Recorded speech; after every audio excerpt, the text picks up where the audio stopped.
What is the story, ladies and gentlemen, boys and girls? How is everybody getting on? The Premier League is back.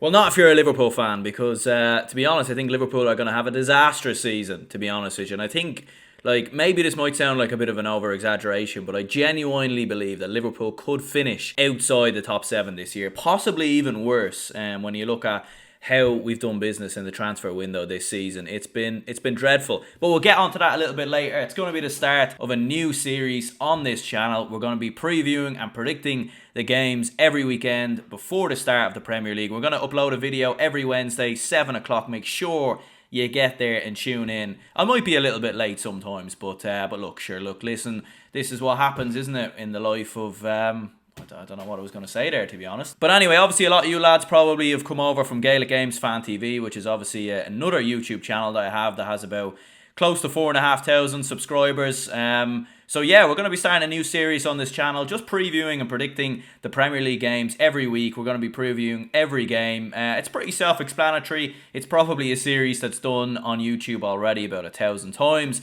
So realistically, do you really need someone else's opinion, about the Premier League? Another dickhead coming on here thinking he knows it all? Maybe not. But if you want a bit of a bit of Irish charm or a bit of an alternative opinion, then this is the place for you. And I'm going to be honest, this is the best place for your prediction. So if you're a betting man, I 100% guarantee every single one of these predictions is going to happen.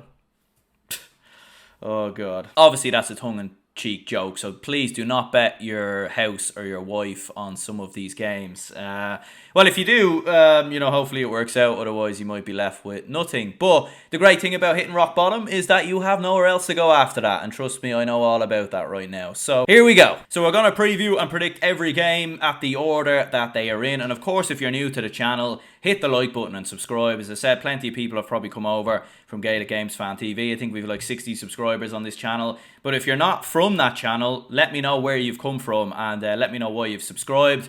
And let me know that you have subscribed. That'd be great. That'd be awesome. So, Burnley against Manchester City, first of all. I think Manchester City are going to win this one comfortably. Look, there's a lot of hype around Burnley. There's a lot of hype around Vincent Kompany. There's a lot of hype around him as this young, vibrant manager that's come up from the Championship. I feel like we've been here before with ex-players and that have gone on to be managers. The Premier League is just a different ball game. You can do well in the Championship, you can do well in the Scottish League, you can do well abroad, you can do well in multiple other leagues. But once you come to the Premier League, this is where we really see what managers are made of. And for Burnley, there's going to be a lot of interesting characteristics. Like looking at their squad, they've got a few players in there who have obviously been there and done it in the Premier League before, like Nathan Redmond. You've got Dara O'Shea, who's come in, obviously Irish player with a good future, hopefully, ahead of him. But I do look at Burnley and think, there's a lot of unknowns about them, to be honest with you. And I think all the hype around Vincent Kompany is a little bit far-fetched, if I'm being honest. Yes, he is, he had that great, he done extremely brilliant with Burnley to bring them back to the Premier League. They've completely switched up how they've played from how they were last in the Premier League. They play brilliant attacking football. They've probably got a few unknown gems in there that we haven't heard of, that we will get to know of in the next couple of weeks. And don't get me wrong, I do think they'll stay up in the Premier League, but I don't think it will be a walk. I've seen some people say that Burnley are going to be one of the best newly promoted sides of all time. I just don't see where that logic is coming from. If Vincent Kompany's Burnley play the exact same way they did in the Championship, week in, week out in the Premier League, they're going to get absolutely battered time and time again. Look at Leeds a couple of years ago under Marcelo Bielsa. They had some great results and they had some great moments, but, if you're going to play that way, you're going to play that open, expansive attacking football, you're going to be on the end of some absolute hidings at different moments in time. The interesting thing about Vincent Kompany, though, to give him credit, is that he will know a good bit about Man City, having obviously played there for, the best part of his career. He'll know a lot about Pep Guardiola, his tactics, everything else. But to be fair, I think a lot of people know Pep Guardiola, his tactics, how he's going to set up this Man City team. They're going to try to get the ball into Erling Haaland. The influence of Bernardo Silva. Hearing Kevin De Bruyne might be injured for this one, that could be a blow. And to be fair, Man City under Pep at times have often started seasons slow by their standards. It's usually at the end of the season where they really kick into gear and it's a nailed on victory. You've seen against Arsenal in that Community Shield, there were some vulnerabilities in there, but to be fair, like, to remind people, Man City lost to my team, Liverpool, last season in the Community Shield. Man City went on to win the treble, Liverpool went on to win absolutely fuck all. So that's why I think you can't read too much into the Community Shield. At the end of the day, it is the Community Shield for a reason, and Man City do also have a European Super Cup coming up to focus on. So look, I don't think it'll be vintage from City, but I think they will be comfortable enough, and I think they'll win 3-0. Arsenal versus Nottingham Forest is the game on the Saturday. Curious to see what Forest are like this year. I think they were, they had a lot of new signings last year. It was a massive gamble by their owner. They stuck with their manager, and they played, it was a big gamble for Forest, because had they have been relegated, I think they could have been in massive trouble this season with so many new players on so many wages and everything else. But to be fair, they stuck in the Premier League. They've only made a couple of signings this year. They've more or less the same squad that they do have last year.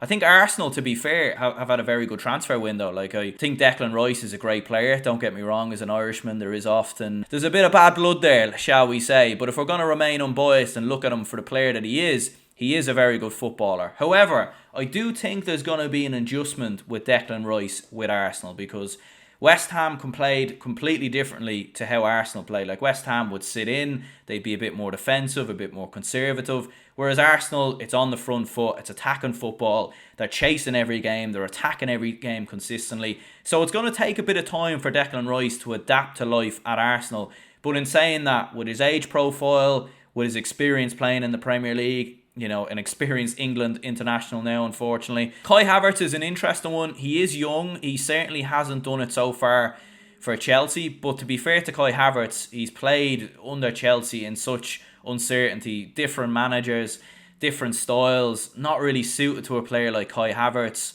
Like, you look at Thomas Tuchel, they were a bit more conservative at times. They tried to be attacking under Lampard and Potter, but it just didn't have the same fluidity to what we'd see with Mikel Arteta's Arsenal. And to be fair to Arsenal, I don't think they're necessarily going to be relying on Havertz. Like, they've got Saka, they've got Martinelli, they've got Gabriel Jesus, who is injured at the minute and is going to be missing for this game from what I've seen. But at the same time, I don't think they're going to, they're not buying Kai Havertz for him to just hit the ground running. I think they've bought him to, challenge some of the forwards' places, and to somewhat maybe be an option off the bench. And I think ultimately, young player, Mikel Arteta's system, I think they will get the best out of Kai Havertz. Jurrien Timber, I think, is a good player for the future as well. So I think Arsenal, look, the only worry is they had such a strong season last year, and I think a lot more teams are going to sit in on Arsenal this year.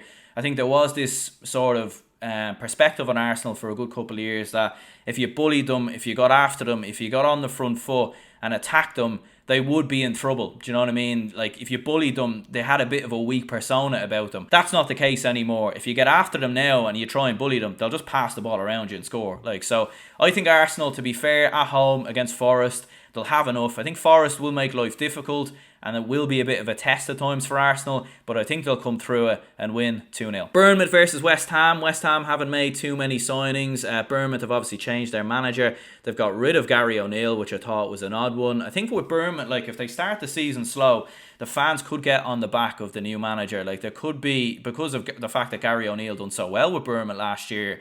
It is an interesting one, because when you hear from Bournemouth fans, they do say that they have a new owner, they're spending money, and they're actually maybe trying to aspire to be something like a Brighton or a Brentford and try and move their way up the table. It's going to be interesting to see if they can achieve that over the next couple of years. And to be honest with you, West Ham, they've, last time I checked, they haven't made a major signing. They're in talks to sign a couple of players at the minute. They seem to be resting on their laurels ever so slightly. And this is the wrong league to do that. Look at Leicester City, who went from winning a Premier League to challenging in Europe to competing for the European places to overnight playing in the Championship, So if you rest on your laurels in this league, it doesn't matter what manager you have, it doesn't matter what squad you have, you can drop down the league as quick as anything. Even my own team, Liverpool, is a good example, went from nearly winning a quadruple to finishing 5th. So I think with West Ham, they could be in a spot of bother this year. I will be honest, I'm surprised David Moyes didn't step away. I thought it was time maybe for a change.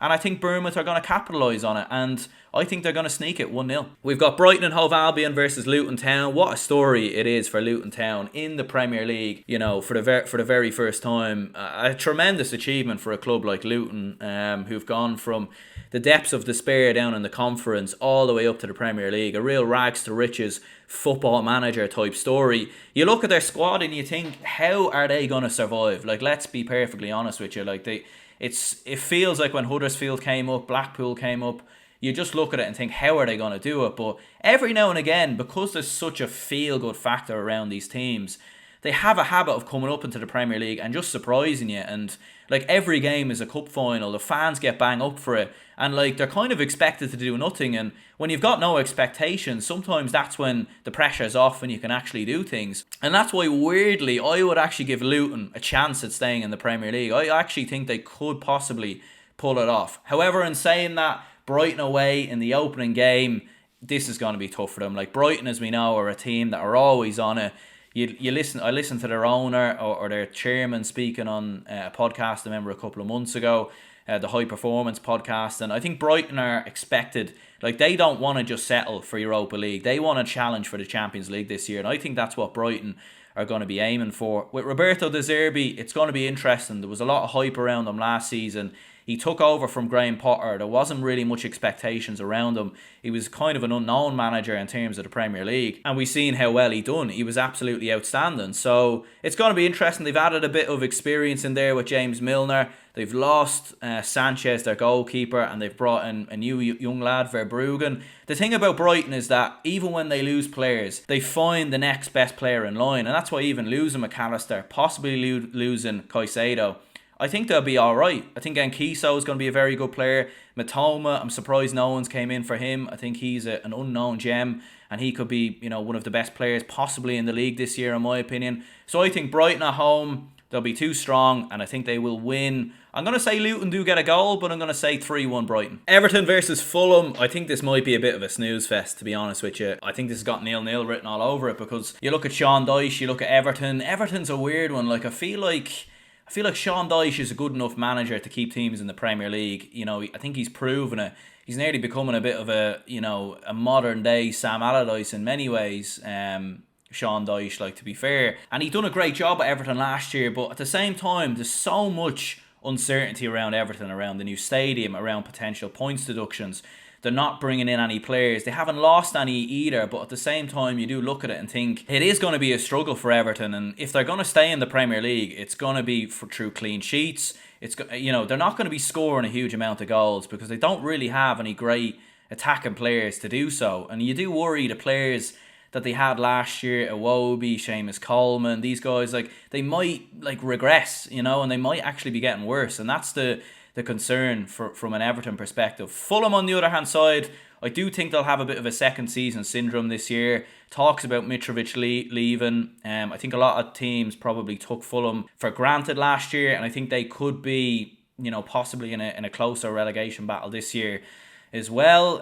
Marco Silva, like, you wonder, like, if a big job comes available somewhere in Europe, like, he might jump ship, and that's the worry for Fulham, because he's done it before with when he was with Watford and Hull City and everything else. He's not afraid to jump ship. Don't get me wrong, I don't think he'll get one of the top jobs in England, but I think a job abroad in Spain or the Bundesliga, I think if one of them came available, I think he probably would jump ship. But yeah, I'm going to go 0-0. Talks about Mitrovic maybe playing in this game, even with him leaving. Yeah, like, does Marco Silva try and get him to play just so he can get the points on the board and then worry about everything later? Or does that disrupt some potential replacements, like Vinicius maybe starting up there? They do have good players, Fulham, like Andreas Pereira, a few others in there as well, a few young players. But I do think all in all, I think this is going to be a snooze fest. And I think it's going to be 0-0. You got Sheffield United versus Crystal Palace.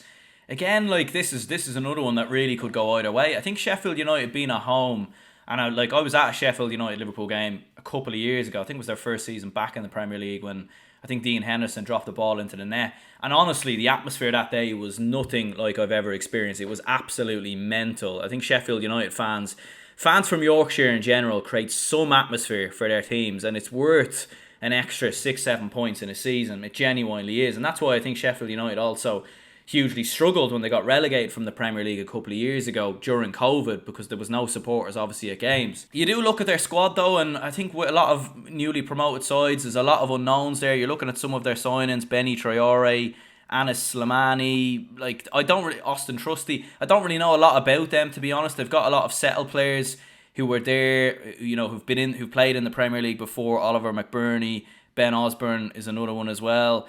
John Fleck, of course, was a part of Sheffield United side a couple of seasons ago. And Crystal Palace at the same time, we talked about teams resting on their laurels and how that can potentially come back to bite you. It could be the same possibly for Crystal Palace. Like, you look at their signings. Jefferson Lerma, I think, is a good signing from Bournemouth. Mateus Franca, I think they signed him from Fluminense in Brazil. You never know with these players. It could be an absolute, wonderstroke of a signing, or it could be, an absolute disaster.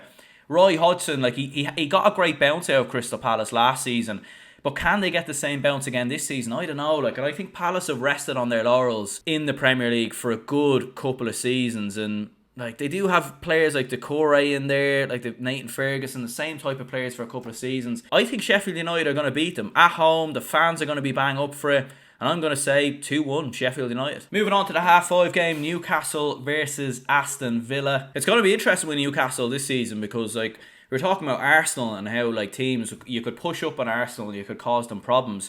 Every team used to do that with Newcastle because Newcastle went from a side, battling relegation to suddenly challenging for the Champions League. And it does show how quickly you can turn things around, once you have a good manager and the right squad in place. And I think for Newcastle, look, obviously with their owners and everything else, they will be aspiring to sort of challenge for the Premier League, I think, in the next couple of seasons. I do think that's a realistic ambition. You look at some of the players they've brought in, Livramento, Sandro Tonali as well, who looks like a very good player for AC Milan last year. They've made some good signings. I think they've already got a fairly decent squad in there. Alexander Isak, I think, is going to be a big player this year. He was sort of in and out last year through injury, but when he played, you've seen the ability of him. And I think for any fantasy football fans out there, I think he might be a very, very good player to potentially bring in. By the way, we will look at my own fantasy football team at the end of this video, and also you can join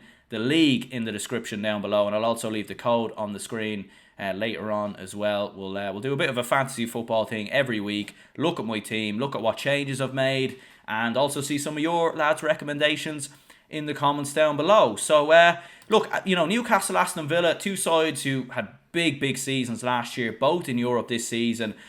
Two sides that went from bottom of the table to, challenging for Europe. But I do think at the same time, teams are going to look at Newcastle differently this year. Teams are going to look at Aston Villa differently this year.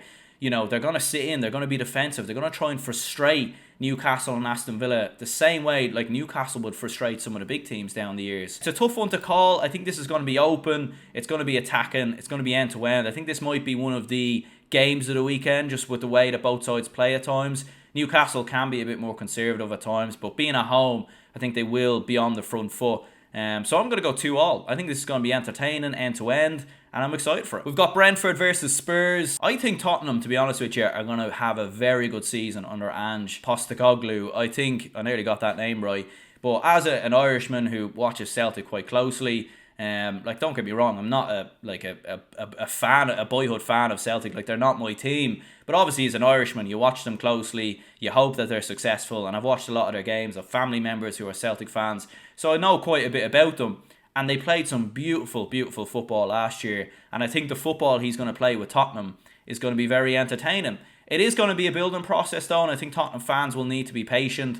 Will Tottenham get into the top four? That's going to be a big one. The whole Harry Kane saga that's going on at the minute is not good for the manager, for Tottenham, or for the fans, and even for Harry Kane himself. Will he go to Bayern Munich? I think he eventually will end up going there, but we know what Daniel Levy's like. He makes negotiations as tough as they possibly can be. So it's going to be interesting to see if he even plays this weekend, Harry Kane. But Brentford at the same time, they're going to be missing one of their best strikers as well, and Ivan Toney, who's obviously suspended to January. I think Vissa is going to be a player to keep an eye on this year. He could possibly do damage. And one thing we know about Brentford is that they're very tough to beat in their own backyard. And their style of football, the fans, it's going to be tough for Tottenham this game. And to be honest with you, We remember when Brentford hammered Man United at the start of last season, one of Eric Ten Hag's first games, and it just seemed like a massive reality check. This could be something similar for Tottenham, and I'm going to go 3-1 Brentford. I still think Tottenham will have a good season, don't get me wrong, but I just think Brentford are going to be bang up for this one, and I think they're going to capitalise on Tottenham's new way of playing under Ange Postecoglou, and I think they're going to struggle, so I'm going to go 3-1 Brentford. Chelsea versus Liverpool, obviously the title of this video, Chelsea to hammer Liverpool. I am a Liverpool fan, and as I said, I think the last video I actually made on this channel, funnily enough, was titled Liverpool Mean Business in the summer transfer window, and that was after we'd signed McAllister. We were linked with players like Thuram and Kone, Szoboszlai obviously as well. We did go out and sign Szoboszlai, but we've done absolutely nothing since. And we've, at the start of the season, we lost 3 midfielders. Keita, we lost Chamberlain, and we lost Milner. Don't get me wrong, a lot of those lads weren't playing anyway, so I think some of them could have been replaced with academy players and whatnot. But it was pretty clear at the start of the season for me, we needed 3 midfielders. We needed a young midfielder to, sort of be the backup to Fabinho. I know we have Bajcetic in there, but can you rely on him? I'm not entirely sure. He's obviously injured. He's going to be out for a while as well. So, we needed 3 midfielders at the start of the year. I think we needed a centre-back as well, because I don't think Joe Gomez is good enough for Liverpool anymore. And I think we also needed an attacker, someone like a young, upcoming star to sort of fill the void of Firmino. Not to be a regular, but just to come off the bench and maybe make an impact in the odd couple of games. And we've basically done none of that. And we've also lost Fabinho and Henderson. Whatever you say about them, whether they're good enough for Liverpool or not, you can't lose them and not replace them. We've been linked with Lavia. Southampton are, trying to pull our pants down at the minute, asking for 50, 60 million. Liverpool are being absolute Scrooge balls and don't want to play it. Linked with Andre over Fluminense. No, absolutely nothing about him, I'll be honest. Liverpool's track record of buying players does tend to be alright at the best of times though, so if we did get him, I would rely on Klopp and our recruitment team that he is good enough. But major worries. We were playing Curtis Jones at defensive midfield in pre-season. We've got Thiago in there who, to be honest, is getting older, and I don't think he's as good as what he was a couple of years ago, and he's always injured as well. So I think Liverpool are in massive trouble this year. Massive trouble. I think our attack will bail us out a lot of times. I think Jurgen Klopp, as good as a manager as he is, he'll be able to get the best out of Liverpool at different moments in time. But I do genuinely believe that unless we get, for me, we need a proven defensive midfielder. I know people might think this is mad, but I even think someone like Calvin Phillips would have been a good shout, because I know he barely played for Man City last year, but he's done it in England, he's done it for Leeds. It was a bad season for him last year. Get him into the team, get him regular football, and he will improve. He's done it before, and he was a regular with England for a while. Why not go for him? So yeah, massive problems with Liverpool. The good news is maybe that first game for Mauricio Pochettino, if they start badly, maybe the fans might get on us back with him being an ex-Tottenham manager. There's obviously a lot of uncertainty around Chelsea from last season. They've lost a lot of players. They do have some good players in there. I think Mudryk is going to be good this year. I think Fernandes is going to really kick on even further as well. Nkunku, I think, is injured. I still think Chelsea are going to struggle at times this season, and I think it's not a guarantee that they finish in the top 6. I think they could possibly finish outside of it as well. But it's interesting. Chelsea and Liverpool games in the last couple of years have been 0-0 draws. The last 4 games have been 0-0 draws, including the 2 cup finals from 2 seasons ago. But I think this is going to be highly entertaining. I just think the way Chelsea will play under Pochettino, and I think the way Liverpool's defence has looked in pre-season, and the fact that who knows who we're going to play at defensive midfield, I think we could be in massive trouble. And I'm going to say 3-2 Chelsea. I think it's going to be highly entertaining, but I just don't think we're going to have enough to keep them out. I hope I'm wrong. We all trust in Jurgen Klopp. We trust in Liverpool as a fan. But I just don't think it's going to be a good season, unfortunately. And last but not least, we've got Man United versus Wolves. I was at the pre-season friendly against Athletic Bilbao in the Aviva last weekend. It was an interesting game. Obviously, Man United didn't play their strongest team, which a lot of Man United fans were not too happy about, in fairness, considering they played a day previous, and the big fan base that's obviously in Ireland of Man United fans. Still think Man United are going to have a solid season, a video I made a couple of months ago talking about how they could win the league this season. I do think they'll be the closest challengers to Man City. I think Rasmus Højlund is a great signing, to be honest with you. The only worry is he's going to take time to adapt, and a bit like Darwin Núñez, it could take a while and there's going to be a lot of pressure on him, and he's not quite a proven striker like a Harry Kane or someone else, for example. So that is the worry from a Man United perspective, but I still think they've got a lot of great attackers in Rashford. Could Sancho improve? It's a hard one to know with Sancho at the best of times. You've got a couple of other younger lads like Garnacho, who I think could really steal the limelight at times this season. Midfield, they're very strong, and Bruno Fernandes. So I think Man United will, they'll be there or thereabouts. I think, to be honest with you, I think City will walk the league this year, and I think they'll probably win it by 10 plus points. I think they'll win it comfortably than what they won it last season. But I do think if there's a team that can challenge them, it could be Man United. And the good news for Man United is that Wolves are in absolute disarray at the minute. They lost Ruben Neves in the summer. Julian Lopetegui, their manager, he is not happy. There's talks about him leaving potentially because of the lack of signings. And I do think once a job comes available in Spain, he'll be off. And to be honest with you, Wolves are, I didn't get around to making a Premier League predictions video, but if I had to pick someone to go down, I think Wolves would go down. I think Wolves, Everton and Luton, to be honest with you, will be my three teams to go down. I think Fulham could be close as well. I think Burnley might be, and Sheffield United will be down there as well. But I just think Wolves are in massive disarray, and I think Man United at home, Old Trafford, under the lights, they'll cruise the victory. 3-0 in my opinion. I think Wolves, they looked pretty bad at times last year, and they just got that bounce from Lopetegui to keep them in the league. Again, they look like a side that's resting on their laurels. It reminds me a bit of Southampton, like a team who was making smart signings, was improving, was looking to progress themselves as a football club, and then they rested on their laurels for too long and ended up getting relegated. And I think Wolves are very similar. So yeah, I'm going to go 3-0 Man United. Now, as I was saying, I have created a league for some of you lads to join in the comments down below. We might even do a prize at the end of it to see who goes on and wins the league, just for the crack and just for a bit of a laugh. But yeah, so what I'll do is I'll pin the link to join the league in the comment section down below. I'll pin the comment, so you just click that link and then you can automatically join. But if you do want to join via a code as well, you can do exactly that. The code, I'll display it on the screen there. It's XI72ZK. That's XI72ZK. If you want to pause the video right there now and join with that code, you absolutely can. But anyway, let's get into my fantasy football team, and let's see how we'll do this weekend, I suppose. Right, so this is what we've got on screen. So in goal, we've gone for Verbruggen of Brighton. This is definitely probably one of my left field ones. Obviously, they lost Robert Sanchez, who of course has gone to Chelsea, and Verbruggen has got their number one. And I just think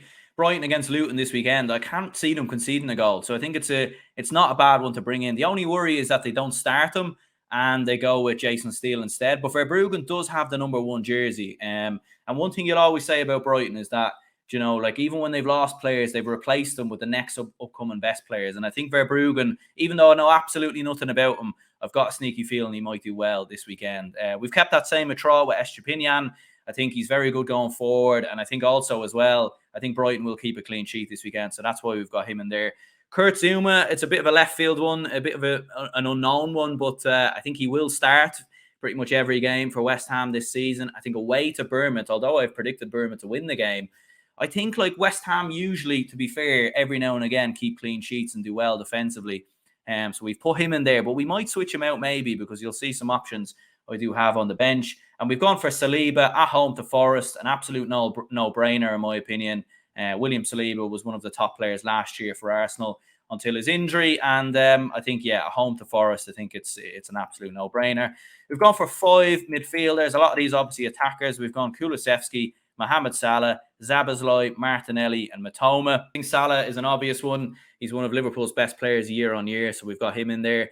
Szoboszlai, I think with Liverpool's lack of midfield options, he's going to play pretty much nearly every game because of the fact we've literally got no one else in there. He's clinical enough on penalties if he takes them. His free kick record is brilliant as well. And I think he'll score a good couple of goals. My worry is if Liverpool start the season badly, like I've predicted, he might end up with some low scores. But we've put him in there anyway. We can always swap him out if things go badly. Martinelli ended last season in flying form. And I think he was very, very good for Arsenal last year. And I think he'll kick on even further. Matoma and Kulusevski. I think Matoma, as I said, think he's a very underrated footballer, very underrated player, and I think he will do very good things for Brighton again this season. The only thing is, I think a lot more teams will know the threat of Matoma, whereas last year they didn't. They'd less time to work on him, but yeah, Kulusevski is an interesting one. I think with the way Tottenham are going to play, I think Kulusevski will be integral to that. And he was very good a couple of years ago up until his injury. I remember last season. And he only cost 7.0. So I thought he was a good option to bring in there. Will he be a nailed-on starter? I'm not entirely sure. And there are some unknowns about Tottenham in terms of what team Ange is obviously going to go with. But yeah, we put him in there. Haaland's obviously the striker, the captain, absolute no-brainer. I think everyone is probably going to have Haaland in their team this season. I think he's going to have as good as a season as he had last year. He mightn't score as much, but I think he'll still be as brilliant. Darwin Núñez, we've got him in there as well. I suppose this one is a bit of a gamble as well, but the reason why I've put him in there is because last season he was very good for Liverpool at times.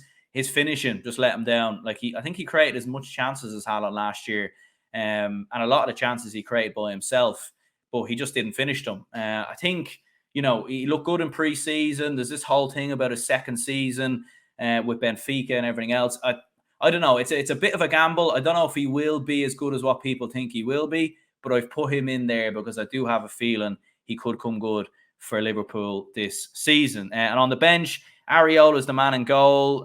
Will he start for West Ham? I'm not entirely sure, but he's not a bad option in fairness. And their other goalkeeper option for West Ham is Lucas Fabianski. And will Fabianski play with the fact he's getting on even more and more? Areola did play a good couple of times last season. So, yeah, a bit of a gamble. Maybe if Verbruggen doesn't start, Areola might be the man to come in there. If Verbruggen doesn't start for Brighton at the weekend, maybe Areola will get automatically subbed in. Anderson, he's a Luton player. Know absolutely nothing about him. I basically had one player left to fill, defender, and he was the cheapest option there. Mykolenko, I might start him potentially. I'm tempted to start him instead of Kulusevski and go with 4 defenders. I do think Everton could keep a clean sheet against Fulham. The worry is just if Kulusevski does something in attack for Tottenham, but we might switch that out. And Vissa, we've put him in there as well as a potential option instead of Darwin Núñez. I was trying to find a way to get Alexander Isak in, and then Kulusevski was going to be on the bench, and then Isak was going to start with Haaland and Darwin. But unfortunately, I just didn't quite have enough to pull it off. But it is something we might look at because I do think Alexander Isak might have a very, very good season from a Newcastle perspective. So, yeah, let me know your thoughts on this team. As I said before, every week we'll look at results from last week, and then we'll talk about some transfers that I'm going to make as well. So, yeah, that's my fantasy football team, and I'll be curious to know what some of your lads' fantasy football team is when you join the league. Anyway, that's going to be enough of me rambling in today's video. As I said, I'm going to be doing this every week, a bit of a preview show. We might do the odd video in between as well, like match reaction or something to the odd game when I'm about or whatever. Obviously, I am quite a busy man, but we'll try our best to keep this channel going. And I definitely do want to try kick this channel on and take over the football scene a little bit more. So, yeah, if you could subscribe, be very much appreciated. And yeah, look, the fantasy football, it will be a bit of a crack. And to be a bit of a crack, what the hell am I saying there? It will be a bit of crack, I think is what I meant to say there. And as I said, look, I think we'll do a prize for the winner. I was thinking of doing a bit of a forfeit every week for who finishes for who finishes first, and then I'll just do a forfeit if I don't finish first. And do a bit of a prize for whoever finishes first every week. But the only problem is there's not enough subscribers on this channel for that just now. And also, I'm kind of broke at the moment. So, yeah, to buy prizes every week, I don't think it's going to be possible. But maybe further down the line, we might do that. But yeah, leave a like, subscribe if you're new to the channel. Be doing plenty on this channel. And yeah, I'll see you all soon.